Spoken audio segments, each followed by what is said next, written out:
What's up, you guys? Peek out here in Singapore, and I mean, great day in the morning. It is 8:15 on Thursday. I swear to God, I woke up and thought it was Friday, but it's not. It's Thursday. I still got a couple more days left in this week, and I'm glad because I have been working hard. I definitely took a day off yesterday, but that isn't to say that things didn't work in the background. So even when I'm not actively working my business, I still get inspired. I still get to speak to some great people. I met some people yesterday at the beach who were just full of life and talking about, nonsense, which I need sometimes in my life, so we can kind of decompress a little bit, right? We take our jobs really seriously. We take our building, our brand, our business, the way we carry ourselves, the way we create content. All that stuff is serious stuff, man. It's not easy. It's not fun. Always. It's usually fun, actually. I'm not going to lie. But it's hard work. It's active work. You have to really think about what you're saying, how you're saying it. And even yesterday, there were a couple of things that I needed to own up to. I used a couple of words that I probably shouldn't have.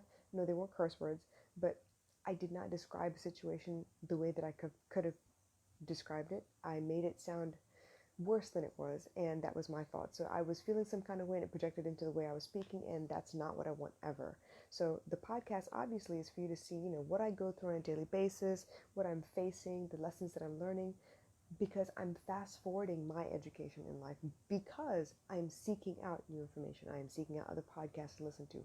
I'm seeking out more content in books that I'm reading, speaking to people, doing the work that I do, engaging on social media. Like, I'm doing all of that work because I want to make a difference. But let me get back to the subject at hand. The reason I even named this podcast a Socratic, bleh, hold on, a Socratic truth is because I came across a quote that kind of knocked me. It knocked the wind out of me for a second. And it says, "Let he who would be moved," wait, hold on, let me start over. "Let he who would move the world be moved first." It's a quote from Socrates, and my meaning that I derived from that is, like, the initial understanding that I got when I read that was, in order for me to move all of you, in order for me to touch all of you, to really change your hearts, to lift your spirits, to find a way to comfort and console you and help you find your own way out of your mess, I need to find my own way out of my mess. And it's not to say that I haven't conquered a lot of things. I have, but as life would have it, there's still more to conquer. It's always a retest on the content that I thought I understood way back when. And maybe it's not that, I didn't understand it back then. Maybe the version of that truth was good enough for me at that time. And now it's time to dig a little deeper and find out more truth in that specific space. So once again, let me see if I can do it without screwing it up, right? The quote that I read was, "Let he who would move the world be moved first." I can't sit in a place of being the victim and expect for the world to understand and feel pity and want to help me out. It may happen the first time, it may happen the second time, but after that, I'm going to have to pick myself up and dust myself off and find a way through it where I no longer hurt anyone. I am no longer hurt by the situation. I have found a way to reframe my truth so that I can move forward.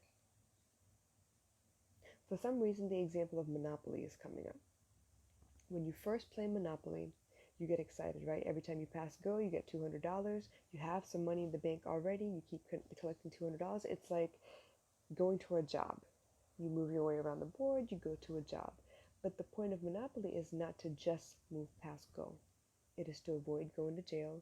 It is to make sure that you pick up property along the way so that you can earn more money. And that way, if you come across pop-up charges and taxes, or you come across someone else's property where you have to rent for a second, excuse me, because you landed in that space, that you have the money to cover all of that. Correct? But what happens the first time that you pick up, let's say, a card that says you owe tax? No matter how much money you have in the bank, you're suddenly like, what? I can't hold on to all this money. I gotta pay some of it back. Fine. Okay, I'll just pay it back, and we'll see if I can't collect $200 again around the next go around the board, right? And let's say, okay, Because you had to lose some money, you're trying to gain some money. The next thing you're going to do is try and buy some property. Wherever you land, you're going to have to put up some money to buy the property. But once you buy the property, that also means that you have to let go of some of that wealth so you can create residual wealth. So anytime somebody lands there, they owe you money. So you make the money back somehow. But you got to give up some of that money first. You can't hold the money and then grab the property as well. It doesn't work like that. You got to give up some of yourself to earn that money. And it is another psychological thing that you got to go through. It's like a roller coaster, right? You get some money, you get excited. You lose some money, you get upset and panicky. But the trick is to find a way where it no longer bothers you. You understand it's part of the process. So you prepare and allow for life to put situations along your path so that you can maneuver through them better. And maybe Monopoly is not the best example. Maybe it doesn't make as much sense. Let's try sports instead. My daughter just went through hockey trials. She's never played hockey a day in her life. I don't even know if she's watched a game before, but maybe, I'm hoping, maybe she's been through it in PE 1 or 2 times before. This is her second year in school, right? P2, grade 2. So she had hockey trials because in third grade, they expect you to join a couple of extracurricular somethings. So you can develop a little more of a sense of community. You get to move around with more people, different grades. And you pick up new skills, which is awesome. I think it's a great concept because third grade is very early. Most times you don't have to do any of that until you get to middle school where you have team sports for the school itself. You rep the school. We don't have middle school here. So third grade, you start playing the sport. And it could be anything. It could be dance, Indian dance. It could be hockey. It could be rock climbing. It could be, for some schools that have the co-curricular activity of swimming. It could be ballet. It could be music, right? It could be a lot of different things. She was selected for angklung as well, which is a kind of like a xylophone kind of thing, a very Chinese instrument. So she was excited that she was selected, but she didn't fancy it so much, so she decided to drop that. But the point is, she's never seen the sport of hockey before, and by hockey I mean field hockey. Obviously there's no snow in Singapore. We're not playing ice hockey. It is field hockey. I've never played field hockey, and to be honest, I played lacrosse, and I know that for a team sport, you're going to need endurance, you're going to need some kind of strength, you're going to need speed and agility, and eventually you're going to need like ball handling skills depending on the kind of stick and all that stuff. I could teach her ball handling skills as far as, lacrosse is concerned, but that's a stick in the air. Field hockey is a stick on the field. So it's a little bit different. So she went through the drills and she told me about, this drill where she had to run with her knees up high, close to her chest as possible. And it felt weird to her. She didn't like it so much. She wasn't that good at it, so she didn't really like it. And then there's another one where she thought was hilarious because it was called a butt kicker, is what she told her. So it was running again, but this time her knees are pointed down and her feet need to come all the way up and kick her butt every time she runs. I know both of these drills. They're the same drills that you do for track. They're the same drills as you do for basketball in some regard, with soccer as well as lacrosse. But we were talking about the kind of skills that she would need, and she wants to be the best that there is possible. Obviously, this is the first time she hasn't even played a game yet. She hasn't really been to practice. It's just been a trial. And she's excited. She's like geared up. She really wants to do the best possible at this.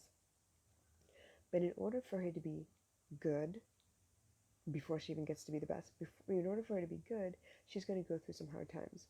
She's going to go through some exercises where she's not that great, where her coordination is not really there. She's got to work on it.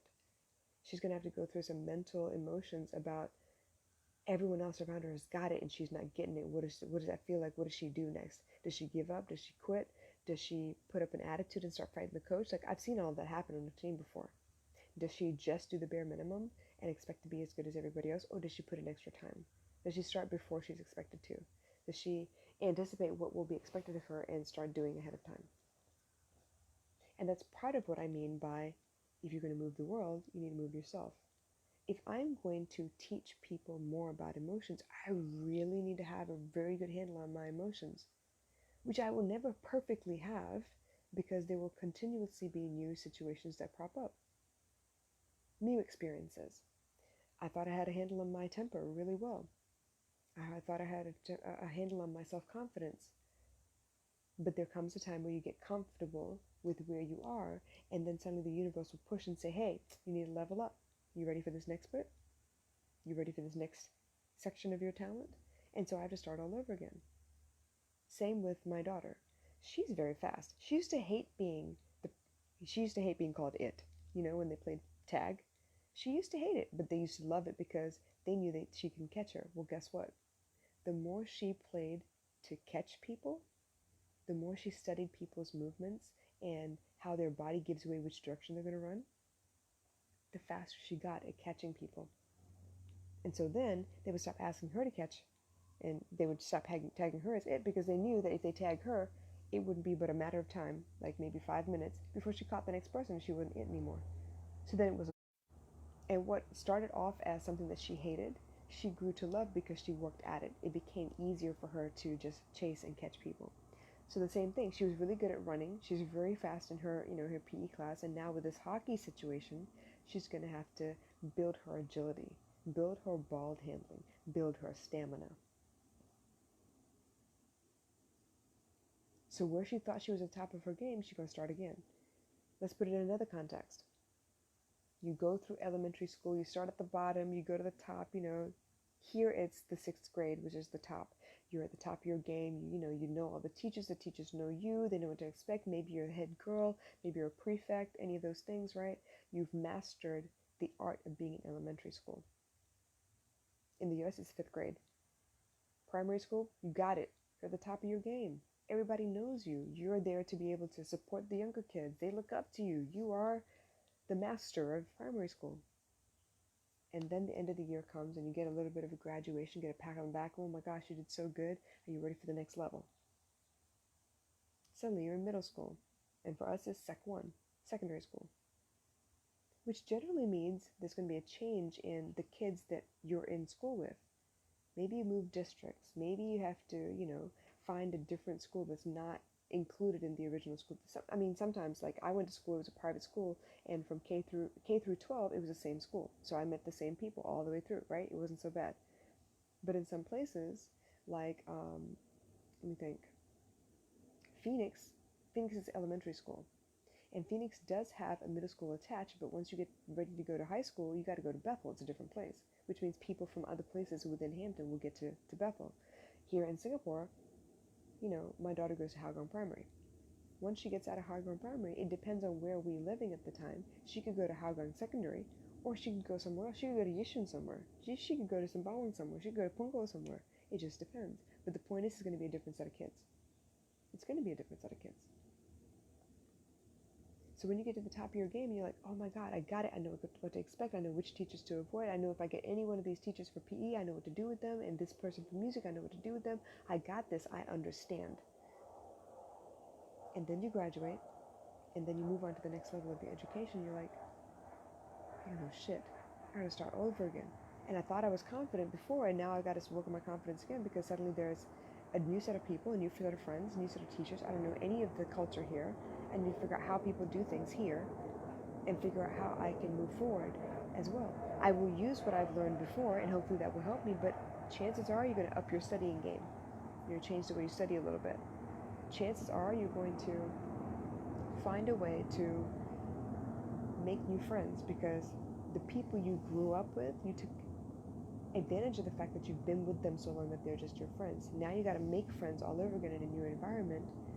Maybe the things that worked for you before when you were in elementary school don't work anymore in secondary school, or, middle school or high school, wherever you're going to. Maybe it doesn't work anymore in college. I had to constantly reinvent myself. It was difficult. But the point is, I had to keep it moving. I had to finesse all of the skills that I had to make sure I made it in the next level of my life. Right now, the next level is being a business owner. I've been doing what I've been doing for years, pro bono. And I'm happy to do it that way. But now I see that there's a gap in the system, and these skills need to be passed on. It's necessary. And I want to make sure that I do it the right way. Which means I can't rant and rave whenever I feel like it. I just can't post whatever I feel like it when I'm upset. I gotta really think about what I'm saying, because there's a brand to protect. I'm not saying don't feel all your emotions. I'm saying feel them, but give it a time limit. Because then you got to think about why it happened, where it happened, who triggered it, what was the trigger, why is it a trigger, and what do you do to move forward? If I'm going to move the world the way I know I'm going to move the world, I gotta master me first. And that's part of the reason I'm teaching that very thing to every one of you. If you were to master your relationships, and that's all of them, friendships, romantic relationships, parental relationships, parent-child relationships, your parents, your grandparents, all of that. If you're going to master your relationships, your one-on-one relationships, you got to master you first. If you go through life real chill, whatever, you let the other person make all the decisions, that's great, cool. But at some point, you're going to have to put your foot down on something. There will be something that you don't want to make any, adjustments to. You want to keep for yourself. That's you. That's how you identify yourself. But you need to know that about yourself so you can set the expectation. You know what? I'm real chill. I love you. I will put you first. I don't have any big opinions about much. But some of these things are no-fly zones. Some of these things are for me. Maybe you love blasting your music through the house because it helps you feel good. Maybe you like watching movies while you fold the laundry and stuff, because it reminds you of home. I'm giving examples from my own life, okay? Maybe you like staying up late. Maybe you like playing music while you cook. Some of those things are non-negotiables, but you need to know what they are so you can tell the other person, hey, I'm with you, I'm walking with you, I'm right here with you, I'm witnessing your life, but some of these things I will not negotiate on because they are part of who I am. They make me feel safe, they make me feel confident, they make me feel like me. But in order for you to do that, you need to know that about yourself. And how often are we told to pay attention to who you are? People are real quick to be like, oh my God, you can't be bullied. Put your foot down, punch him back. That's cool. Okay, yeah. But you also need to think about, what is it about you that you feel like you're being bullied about? Maybe it's the way you hear. For me, it was stinky sandwiches. And by stinky, I mean I used to put curry in my sandwiches. I used to make my own lunch, go to school, and I used to put curry in my sandwiches. But that also means that it's been sitting out all day, so when I pull it out for lunch, it smells like curry. And it's not a smell that, Caucasians are used to, that African Americans are used to. It's kind of stinky. It's a different kind of stink. But it was cool to me. I knew what that meant. My mouth would salivate. Everybody would be like, oh my God, can you hurry up and eat that shit because it stinks? But that was who I was. I loved my culture. I loved the way that food was. It made me feel comfortable because I wasn't used to eating mashed potatoes and gravy yet.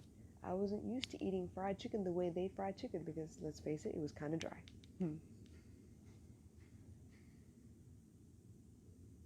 But suddenly I had to deal with the fact that I loved my culture so much, and I was in a place where there wasn't much of my culture, so I was being picked on because I was different.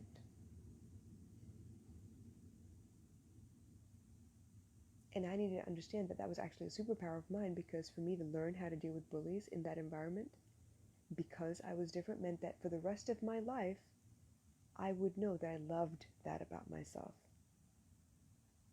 Sure, I try to change it. I watched my brothers make Nutella and cheese sandwiches, and I was like, oh, what? No, I'm not eating that.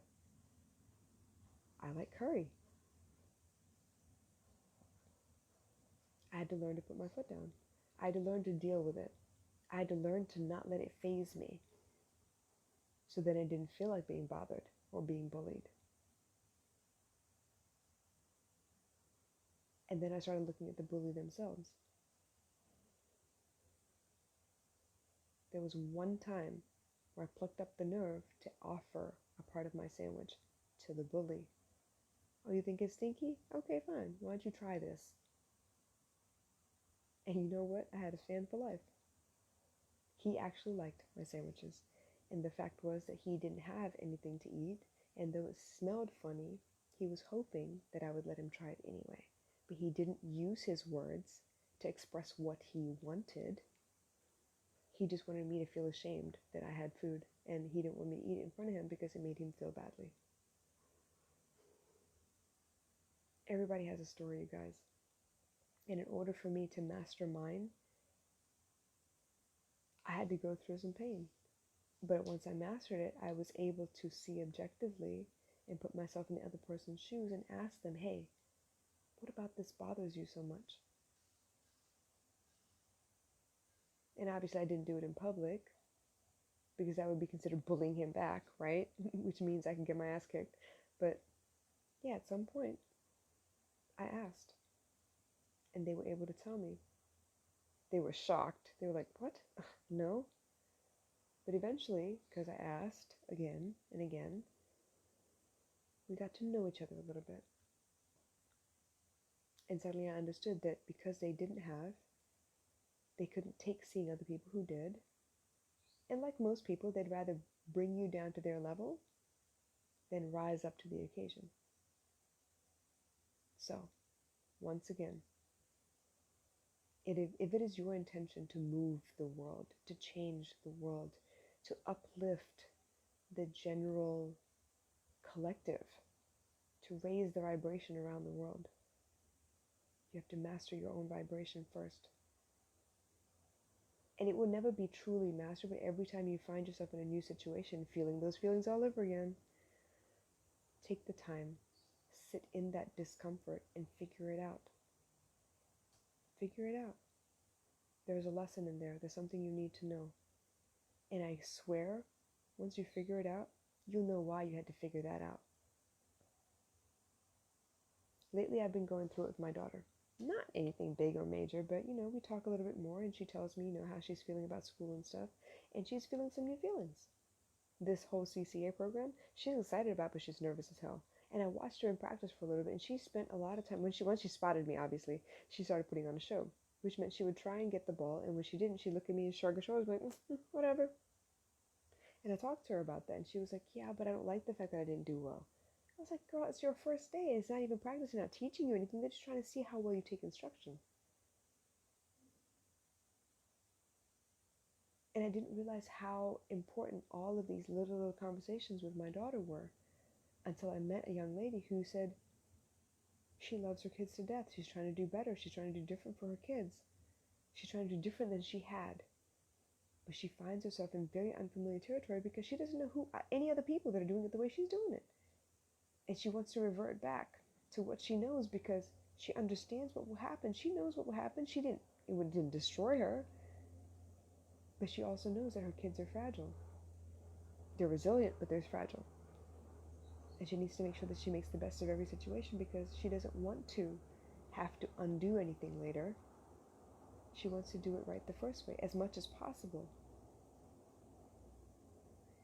So suddenly I realized me conquering my daughter and her conversations at school gave me leeway to be able to help the next person because they were going through the same thing, but in a different regard. I've already established the conversations. We already had that space where we're calm, we're collected, we're cool. We can talk. My friend is looking to create that space and she's not sure how to approach it. But that's good because I'm just a couple steps ahead of her and I can help her through this. I'm never going to say I've mastered it. Never. Because the second I say I mastered it, baby girl's going to come home with some other nonsense. We've already had this sex talk. And she understands to a degree, and I didn't cabbage patch her or talk about, the stork and magic fruit. None of that. No watermelon seeds in the belly button, none of that. We went straight to the point. Because I also know that she's noticing changes in her body. But for me to be able to tell other people that it's okay to deal with these things, that there is a simple way to deal with it that's not so complicated, you have to think about it so hard, and it's enough for the kid, but without too much gory detail, I have to go through it first. Before you can move the world, you have to move yourself. Which means you need to master your skill set. You need to take pride in whatever it is that you're getting ready to do. You need to learn all you can about it, every possible angle.